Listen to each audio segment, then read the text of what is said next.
what certain players from Eagles training camp, okay, are really sneaking under the radar that we have no idea about.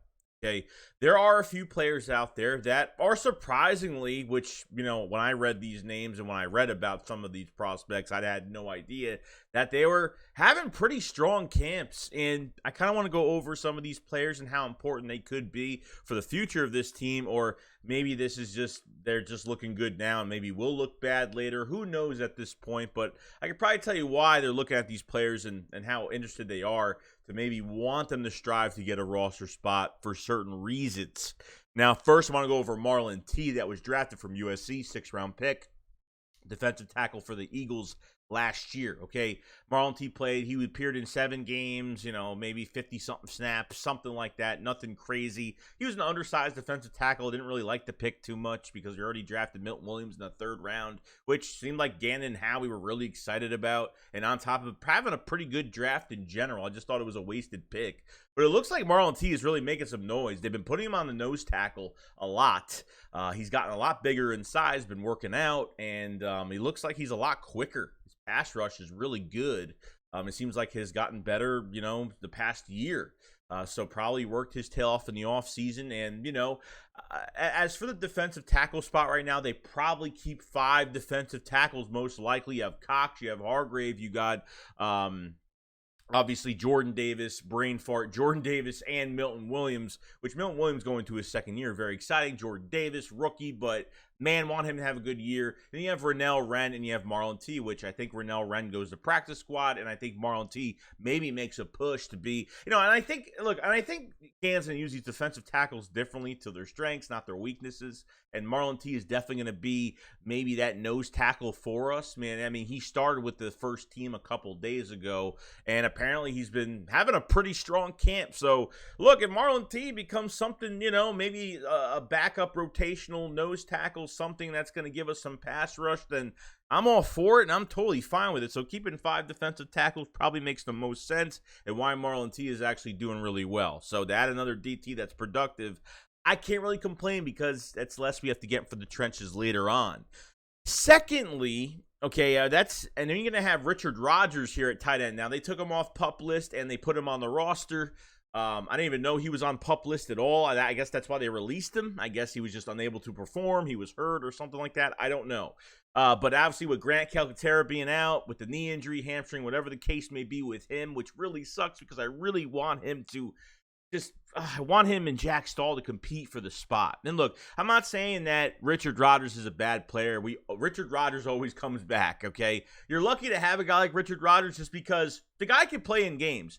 I mean, as a role-playing tight end, I think as of right now in his career, I think with him, he's a nice role-playing tight end that could really benefit in certain situations.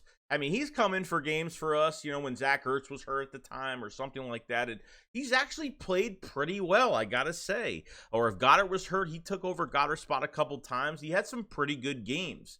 So they always hold on to Richard Rodgers as that safety blanket. He's a veteran. He's been around the league a long time. And, maybe we'll compete with Jack Stahl. I just really hope that Grant Calcaterra comes back to the mix because he's missing valuable time. And as a rookie or as a undrafted, as a rookie, that was drafted, really, he can't miss the time because Grant Calcaterra, him and Jalen Hurts played together in Oklahoma, transferred to SMU after the concussions and all the stuff that was going on. I think he took off a year. I'm not really sure, but, there's a lot going on with him, and I love this play. I loved, him, how he he pinpoints the ball, and I just think we just added so much more. And I'm not really thinking about J-Jaw too much.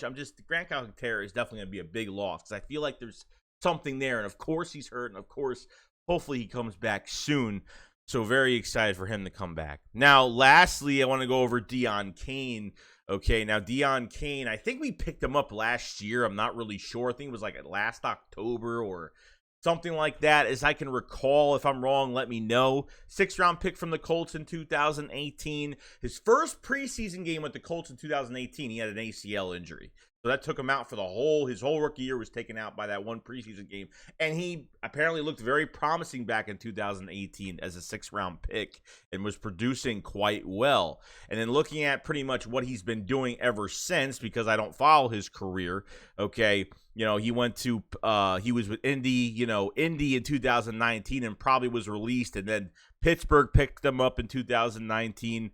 2020, he was with Pittsburgh. And then last year, he was with Baltimore. And I think the Eagles did pick him up late in the year last year.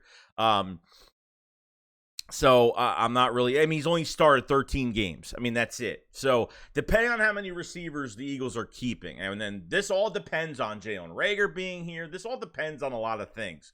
Diontae Kane has been looking really good. He's 6'2" receiver, so he's got a little size to him. So been catching everything coming his way. Don't know who he's been playing against corner-wise or whatnot, so I have no idea.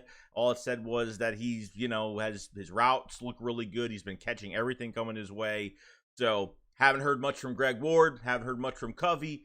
Obviously we heard the news from, Devin Allen, his catching hasn't, he's been a lot of drops. So you never know what could happen. This roster could change instantly at a blink of an eye. So Diontae Kane, I'm not saying anything he's going to be special or he's going to be some Pro Bowler or he's going to wear a golden jacket one day. Okay, all I'm saying is this. Depending on what happens with Reagor, depending on what happens with, Ward, and there's so much moving, there's a lot of moving pieces to this wide receiver room right now, which I think if they keep 6, it will make sense if they keep 6, which I think will happen. But Diontae Kane has been showing up. So other than that, guys, that's pretty much it. Those are your 3 players as of right now. Under the radar, playing pretty good, not talked about too much. That could make a big swing for a roster spot. So I think the one that makes the most sense out of all 3, and obviously Marlon T probably makes the most sense because I really do think they will keep 5 defensive tackles. Richard Rodgers, I think, is definitely somebody that could be on this roster, depending on how many tight ends they keep. Jack Stahl is going to be a big competition for him just because Stahl was undrafted last year and got paid the most undrafted free agent money. And he worked out. He became a pretty good blocker for us. I would like to see him in the passing game a little bit more as a number 2 because I think this is a really important position. We might do 2 tight end sets. Maybe Goddard misses a couple games. There's always that game that Goddard gets hurt and he has to be out for a couple weeks because that always happens. So that's really all I got to say, guys. So other than that, that's pretty much it. Let me know what you guys think about these 3 players and who you're most interested to see for training camp. That is kind of going to sneak under this roster a little bit, sneak into this roster, kind of going under the radar and to see where it goes. So I will see you guys on the next one. You guys enjoy your day. SHAKESQUAD up, follow slide. Peace out, guys.